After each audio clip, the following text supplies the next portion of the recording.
John B. Watson was born on September 9, 1878. He was born in Travelers Rest, South Carolina. His parents' names were Pickens Butler. Growing up, John would tell me stories all the time about how his dad was very high-tempered, and that's really why I believe John got in so much trouble. John Watson lived in poverty for most of his childhood. Since his father could not be a leader of his family, his eldest brother, Edward, had to step up and help. It was hard being the man in the family, but it needed to be done. I ended up getting a lot of respect from my mother, though, because she respected that I did a lot around the house. For most of John's teenage years, he was swearing and drinking and doing many things that his parents did not approve of.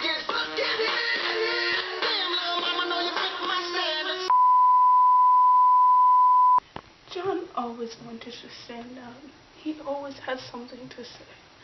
That's why, at the age of 16, I was glad he entered Furman University. Watson studied with Gordon B. Moore. John first gained national press coverage when his research was viewed as controversial.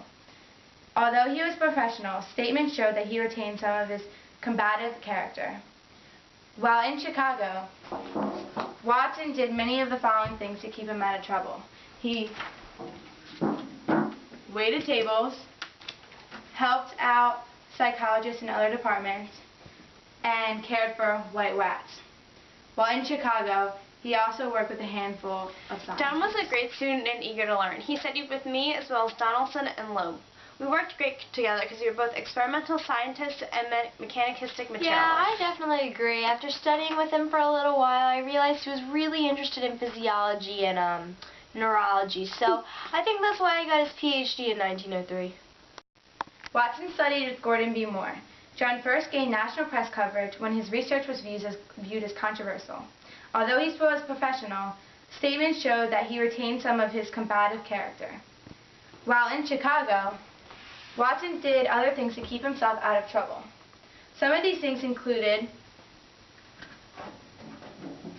waiting tables, helping care for psychologists in different departments, and caring for white rats.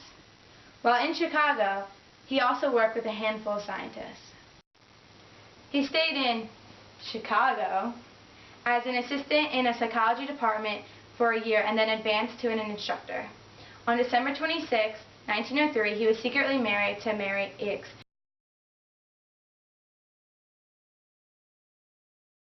He redid the wedding for family and friends publicly.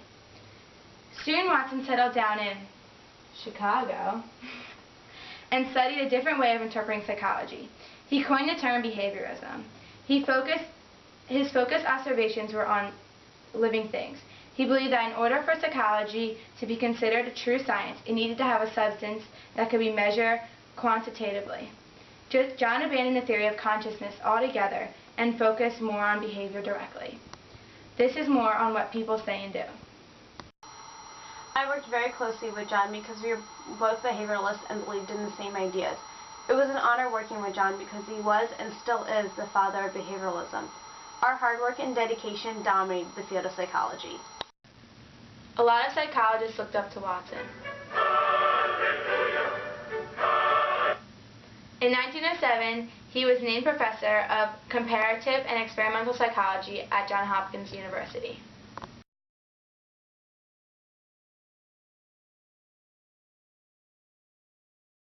I'm really happy that my article inspired John to take a look more into psychology.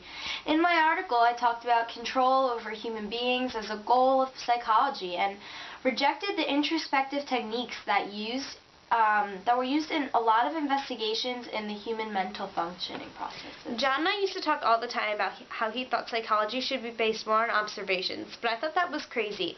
I really believed in what the structuralists had to say. Finally, in 1907, he began to develop his idea that animal psychology could serve as a base for human psychology and decided to tell people about it. He claimed that scientists should not attribute mental content to animals but study their behaviors. And by the next 4 years, Watson perfected his behavioristic theory. John was not like us. He did not attempt to describe the psychological process involving in thinking, but only the observable changes in behavior. His new idea of psychology represented a substantial shift in the viewpoint from the conventional mentalists that John had been taught. Also, John brought up the study nature versus nature. He pretty much downplayed the importance of heredity, maintaining that behavior is governed primarily by the environment. We worked a lot together in his lab at Johns Hopkins Medical School. However, we had a biological approach to human thought and behavior. We worked on color vision together and experimented on learned instinctive behavior in various animals. I remember in 1910, 1912, and 1913, when John gained professional recognition and joined the editing group of Psychological Review publications and the Journal of Animal Behavior, Mazel. In 1950, John Watson became president of the American Psychological Association. In his presidential address, he brought the idea of conditional reflexes into his psychological schema. Soon after there, he added a psychopathology, acknowledging the important work of Sigmund Freud. In 1918, John volunteered in the Army. He worked on the Air Corps personnel problems, and when he came back from war, he immediately went back to Johns Hopkins University to perform his most famous experiment. In 1920, John created an experiment to test emotional conditioning. He wanted to prove that, through conditioning, he could cause a child with a neutral or positive response to a stimulus to fear it and related stimuli.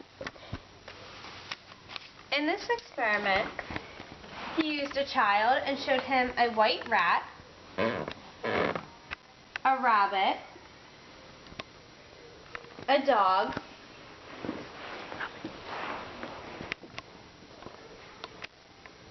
a fur coat, a monkey,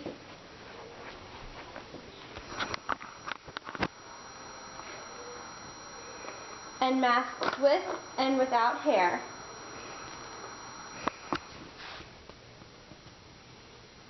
As a stimuli, and struck a steel rod with a hammer to incite the fear response. When introduced to the furry animal things, baby Albert was either neutral towards the stimulus or showed a positive response. In this case of the white rat, which he enjoyed, he then introduced a stimuli, in this case a loud noise produced from a hammer. When he presented the objects to little Albert again, he would also present the noise of the stimuli simultaneously. This caused baby Albert to cry.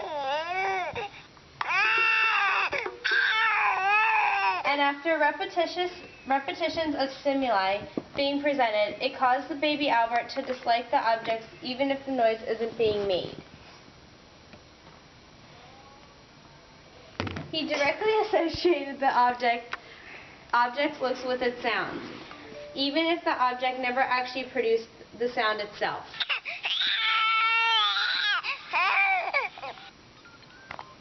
John loved to do experiments. He'd be in the lab all the time working with animals. He tested the reactions of the rats by putting them through mazes. Watson became successful and felt financial ease for the first time in his life. Watson switched his work field from psychology to accounting. Among his important accounts were Norwich Pharmaceutical Company, Baker's Coconut, Maxwell's House Coffee, Sharpay & Dome, General Motors Overseas, and Ponds, for the last of which he inaugurated a famous and successful testimonial campaign. For some years, Watson hoped to return to psychology, and he tried to spend evenings on scientific matters. He trained for a while and soon became an account executive, and in 1924, one of the 4 vice presidents of the company. Watson became successful and felt financial ease for the first time. Watson switched his work field from psychology to accounting. Among his important accounts were Norwich Pharmaceutical Company, Baker's Coconut, Maxwell House Coffee, Sharpay & Dome, General Motors Overseas, and Ponds, the last of which he inaugurated a famous and successful testimonial campaign. For some years, Watson hoped to return to psychology, and he tried to spend evenings on scientific matter, but his prosperity made him feel conflicted. Instead of addressing an academic audience, Watson gave popular lectures and published articles and books. In effect, he acted as an advertiser for a behavioristic viewpoint. His most important influence came in a rapidly expanding field, child rearing advice. His idea was not to cuddle or spoil infants, but to condition them to lead independent lives, appeared in his own publications and in writings of other child rearing experts of the 1920s and later. After his wife died in 1935, Watson was very much less in the public eye. In 1936, he left J. Walter Thompson to work for William Etsy and Company, again as vice president. There he worked mostly on drug and cosmetic accounts, including Heinz Honey and Almond Cream, Dorothy Gray, and Tussie. He retired in 1945. During retirement, he kept busy working with farming and building projects in rural Connecticut. He died on September 25, 1958 in New York City. While behaviorism began to lose its hold after 1950, many of the concepts and principles are still widely used today.